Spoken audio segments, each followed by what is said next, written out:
When Leonid Brezhnev died in 1982, there were two more fairly short-lived Soviet leaders until Mikhail Gorbachev became leader in 1984. Gorbachev was a different kind of Soviet leader, educated and open to Western ideas. However, he inherited a USSR facing a severe economic crisis. The Soviet economy suffered from stagnation due to outdated equipment and inefficient production, leading to poor living conditions throughout the Eastern Bloc. This was compounded by the pressure from the USSDI program, which drained the domestic economy. Gorbachev knew that changes needed to be made, or he at least needed to come up with new ways to solve the Soviet Union's problems. Gorbachev introduced his new thinking through two main policies. Perestroika, or restructuring, aimed to modernize the economy by reducing central control and allowing increased trade with countries outside of the Eastern Bloc.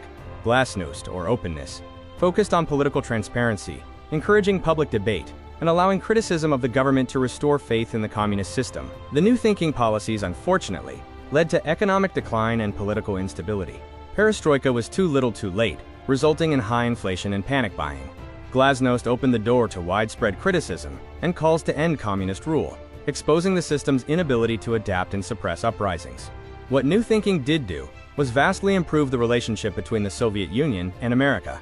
Reagan had been very tough on communism when he first became president, but had a positive professional relationship with Gorbachev, leading to a series of meetings between the two that made significant strides towards ending the Cold War.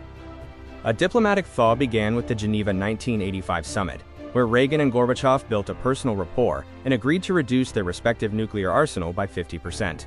The Reykjavik 1986 debate nearly achieved massive nuclear cuts, but stalled over SDI because Reagan would not give up on his dream of the space defense system.